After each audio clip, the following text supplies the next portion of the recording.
when I was 15, I was kidnapped by a serial killer. In June of 2002, I had spent the night with a friend and we were getting ready to go out for the day. Her mom asked us to water the plants before we left, so I volunteered to do that. So I was outside when a car pulled into the driveway that I didn't recognize, and a man got out. He had some pamphlets that he was giving out and wanted to know if my parents were home.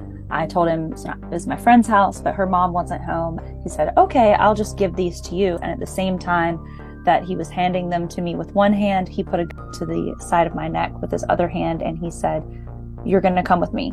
So I did. So he walked me around to the driver's side of his car, told me to get into the back seat.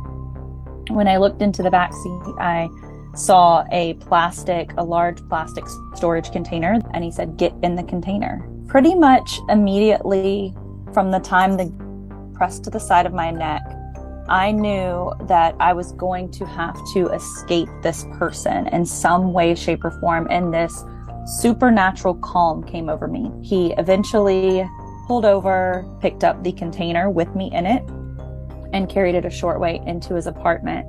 For the entire 18 hours that I was with him, I was multiple times, but in the times in between, he would talk to me like he would talk to anyone. Then there were other times when he would say things like, let's watch the news and see if you're on there, and let's see if anyone misses you.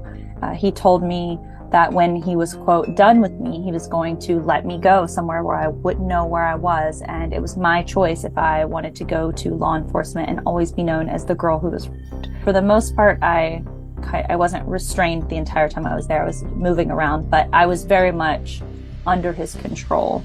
At the end of the day, I was restrained for bed. So my captor put handcuffs on both of my wrists. They were connected with a quick link that was around the handcuffs, and it was tied to a rope that was tied to kind of the frame of the bed. I had a restraint on my left leg that was tied to the foot of the bed, and he lay down next to me and he went to sleep. When I woke up early the next morning and he was still asleep, I realized that this was my moment. I knew the first thing that I had to do was get my hands free.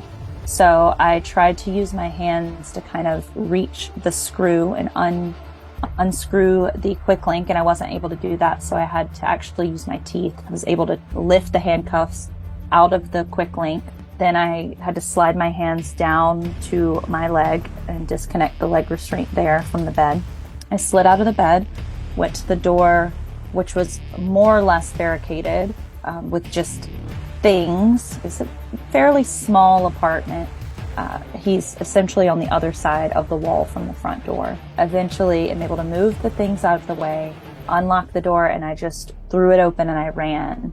And that was probably the most terrifying moment, because he was asleep in a bed that was next to a window that looked out on his front door. And so I just thought in that moment, he's going to wake up, he's going to grab the keys right next to him, and he's going to take me through the window. I just ran. I saw a car driving across the parking lot and kind of ran out in front of it and flagged it down. There were 2 men inside, and I told them that I had been kidnapped and asked them to take me to law enforcement. And so that's what they did. When I got to the police department, there was a police officer in there, and he said, can I help you? I said, my name's Kara Robinson, and I was kidnapped, and I held up my handcuffs. It felt a little bit in that moment to me like I wasn't believed. I've come to learn from speaking with that officer, and he was in a sense of disbelief. Stranger things are honestly relatively rare. He asked if I would be okay going back to the apartment. I said I would do that. As I expected, they all looked the same to me. When we were driving around, we saw a man that worked at the apartment complex, and we stopped him, and I told him everything that I knew about this man that had taken me and the inside of his apartment. I told him he drives a green Trans Am.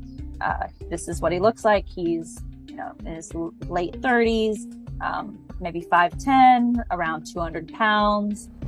He had a goatee. He pretty much immediately said, "I'm pretty sure I know what apartment that is." So that was good enough for the investigator. So at that point, he took me back to the region. My mom was waiting, and then she took me to the hospital for a nurse examiner.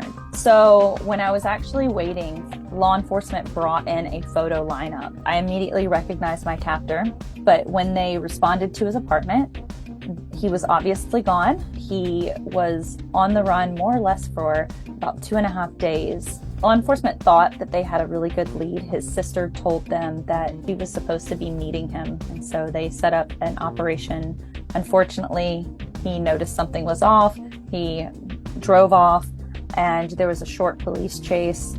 His car spun out of control, and he actually shot himself. I found out the morning after that they had located him and that he had himself, and quite honestly, I was more angry than I think I've ever been. I wanted to sit across from him in a courtroom and for him to look me in the eyes and to know that I was the biggest mistake that he ever made, that he was outwitted by a 15-year-old. Whenever they went into his apartment, they found a locked foot locker that was a little suspicious. They opened it and they found some newspaper clippings. Eventually, about a month and a half later, was positively identified as the person responsible for the deaths of 3 girls in Virginia in 1996 and 1997. It took a while for me to process what that meant to have escaped a serial killer, because he told me he was going to let me go. So I thought, well, he was going to let me go. Over the years, I've realized that I very